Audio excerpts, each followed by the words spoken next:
Hello, once again. Welcome to your Bonus Friday Devo.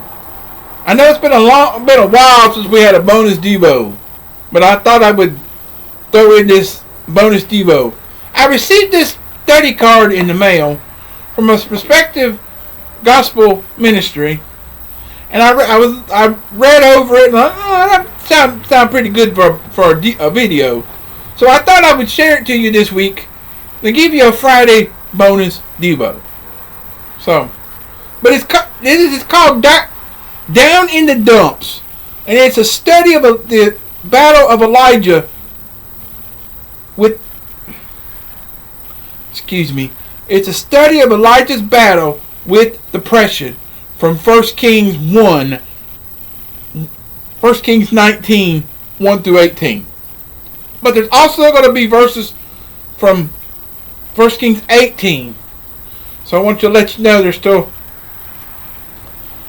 that's not the only place we'll look back in 1 Kings 18, and then we'll come up with in 19. But you'll understand it when I do my tags. I'll put the verses up there, that way you can see them. And but it's called Down in the Dumps. If you are battling depression, you need to hear this video. You need to watch this video. You need to watch all the way through until we get to the end. So, well, there we go. I fixed the camera. It was like I was way down there, wasn't I? But first off, we're going to have. It says Elijah experienced a significant battle with depression. And if you got if you want to keep notes, jot the verses down, jot some of these points down. That way you can, and everything. But if you miss some, go back and watch the video again, and you can play them back and keep control of them. But the significant battle with depression of Elijah. There's 3 points. Elijah was such a man. That's the first one. It says Elijah, the great prophet of Israel, who along with Moses would later join Jesus at the Transfiguration in Matthew 17, 1 through 13. Next one. This battle was such a moment. Elijah's depression occurred immediately after the great victory over the prophets of Baal on Mount Carmel in 1 Kings 18, 20 through 40. And this battle is such a matter. Lastly, Elijah's depression occurred after a threat from Jezebel, who was someone who had unsuccessfully threatened Elijah a number of times over the years. So the threats finally got to Elijah from Jezebel. So in 1 Kings 19, 1 and 2. So now we have Elijah's quick turnaround. Elijah went from running with the hand of the Lord in 1 Kings 18:46 to running for his life from Jezebel without any input from the Lord, 1 Kings 19:3. So Elijah had expected Ahab and Jezebel to come to faith because of the great victory over Baal's prophets, however you want to pronounce it. I don't remember. But however, faith doesn't come through miracles, but in the calling of God through His Word and the Holy Spirit. Romans 10, 14 through 17, and Luke 16, 27 through 31. So take that. Excuse me. So now we have factors leading to Elijah's despondence out of 1 Kings chapter 19.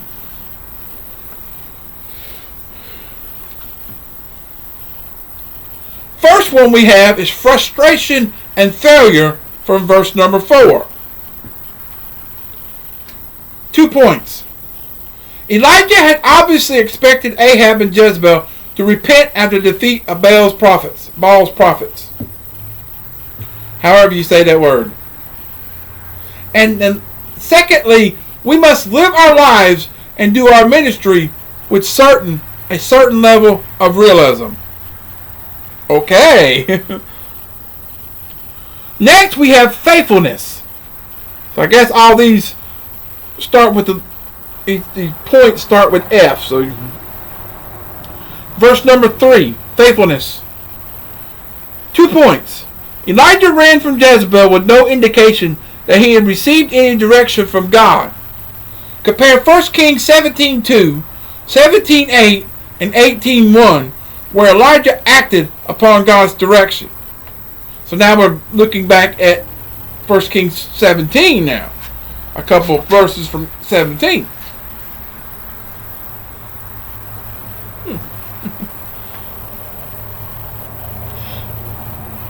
And secondly, we need to wait on the Lord and be of good courage. Psalm 27:14, part A. That's the first part of that verse. Whoa.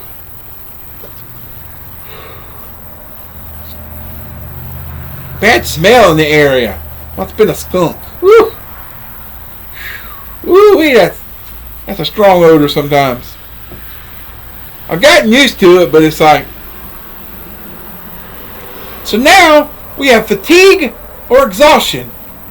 Fatigue/exhaustion from verse number 5 of chapter 19. Which is caused by the emotions of the big event as well as the physical exertion from that long journey. 1 Kings 19:5. Which we already know is verse 5. Next, we have forlornness. Forlornness. Forlornness. Or isolation. In verse number 3. We're back at verse number 3 again. Some noisy trucks here lately. But firstly, Elijah left his servant, so he was alone in verse 3. It is not good that the man should be alone. Genesis 2:18. And the last point, Christ sent out his disciples in pairs in Luke 10 verse 1. Well. But lastly, the last factor is forgetfulness in verse 10. Elijah had a selective recollection of what God had done in the past. Elijah's complaint here contradicts the actual facts in 1 Kings chapter 18. And the people had repented, the altar had been rebuilt, and Elijah wasn't all by himself in following God. Okay. And lastly, perfect peace remains in a mind that is stayed on God. Isaiah 26 verse 3.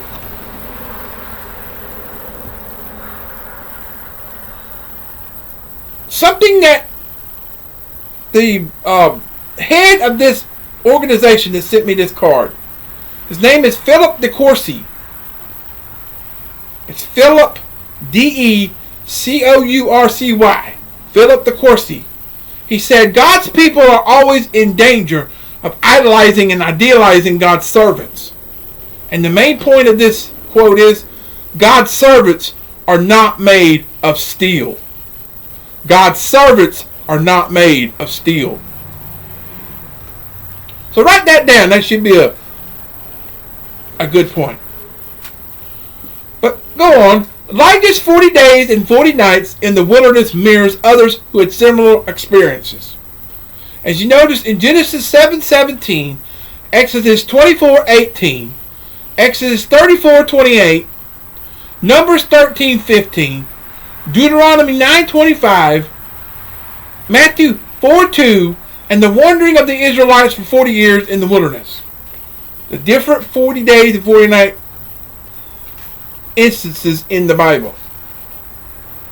Also, Elijah's wilderness excursion ended up at Mount Horeb. And it was Mount Sinai where Moses first met God at the burning bush in Exodus 3. and where Moses had an encounter with God in Exodus 33:22. Whoa.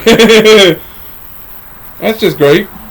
And lastly here it says, it's encouraging to note that God was present with Elijah during his time of despondency. What are you doing here? 1 Kings 19:9 and verse 13.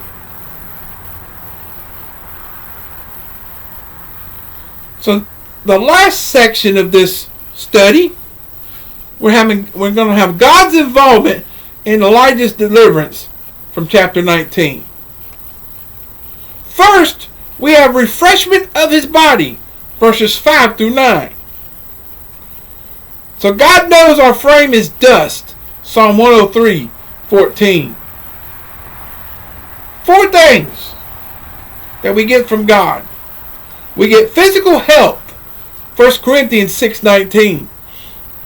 We get sleep, and God gives sleep to who he loves, Psalm 127:2. God knows the emotions need to be fed, Proverbs 15:13.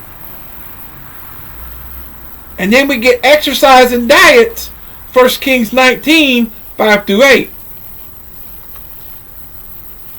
So nextly, we have a renewal of his mind, verses 10 through 14 and 18. But you notice we begin that this battle begins from 19:1 through 18. So this is where we're taking it down. First off, we have the method, which God allowed Elijah to talk through his frustrations in verse 10 and 14. Which was, God was present, not distant, in 11 through 13. God had compassion, and God asked questions he already knows the answers to, verse 19 and 13. Then lastly, we have the message of this section, which God reminded Elijah that he was still in control, and that Elijah, in fact, wasn't all on his own, from verse 18. So we have the method and the message of the renewal of his mind. And then the last point, the last one of this, says, God recommissioned Elijah's life in verse 15 to 17. First, God gave Elijah new and refocused direction and a command to go. And lastly, Elijah still had significant work ahead of him, which was he needed to anoint the kings in Syria and Israel, and then he anoint Elisha as his successor.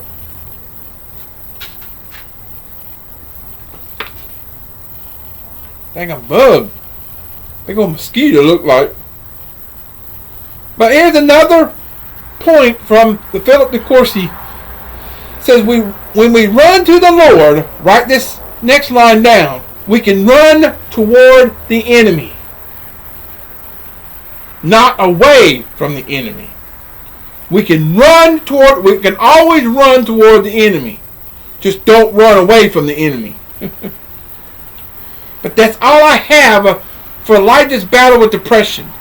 So I take it, if you are battling depression, follow this video along, listen to what this study is about, come through and understand what your depression means, how to come out of it, and all. But like I said, this came from Know the Truth. Came from out of California, and it was put through back in the first part of March. So you tell you how long it took for something from California to get to Florida. It's just where the postal system was. Because you know how California is on somewhat like a lockdown or something, but they're still doing. It's just the shipping system's a little backed up. But it's called Know the Truth from Anaheim, California. And to find this organization on Facebook, go to KTT Radio, and you can find a link to get to thing, and you probably can get you a copy of this down in the dump. See it? That's what it looks like. Got that front part. Then you turn it over, and you got that part. But they're also on Twitter and Instagram. You'll find them through this organization through Philip DeCourcy on Twitter and Instagram, and it's PhilipDeCourcy, Philip DeCourcy. So if you look that organization up, and if you want your own copy, if you're battling depression and you want to follow along with this video, go to those sites, go to ktt.org, or call 888-644-8811 and order yourself a copy, or request a copy of this.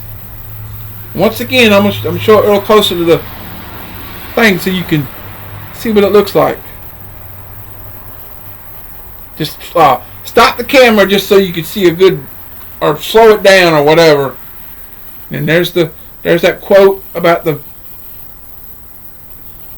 God's servants are not made of steel. And then it goes on down, and the bottom one says, we cannot run from the enemy. And then there's the information. So stop the camera and write all that down to get your own copy of this study guide. So I hope you enjoyed this video. Hope you enjoyed this little special little bonus Devo. And like I said, tomorrow we'll have Life by Death, tomorrow's daily Devo for Saturday, March 27th, and video number 305 or 306. Excuse me. I have to think the date, the number of date. You have to take it back one to be. But it's be video number 306. If I forgot to say it in the morning, in the first video of the day, I'm sorry. But we're going to have Life by Death, and we're going to be in Philippians 1:21. I'm getting that in just a few minutes, but you'll see it tomorrow. But with that said, I hope you enjoyed what you've seen. And like I said, stop the video at that point where I showed you the information. Write it all down. And if you're going through depression, request your own card so you can read it for yourself, and you can come out of your deep dark depression if you are in a dark depression. But I hope you appreciated that, and I'm glad to share it with you. I just hope it's pretty alright to share it with people. If not, I'll be told to. We got this new system on YouTube. When you upload a video, now it does something about a copyright. It's got to check for copyrights. If you got copyrights, you better fix it, or they're gonna take the video down. But I don't usually do have to do copyright stuff, so I don't know how to do the editing part yet.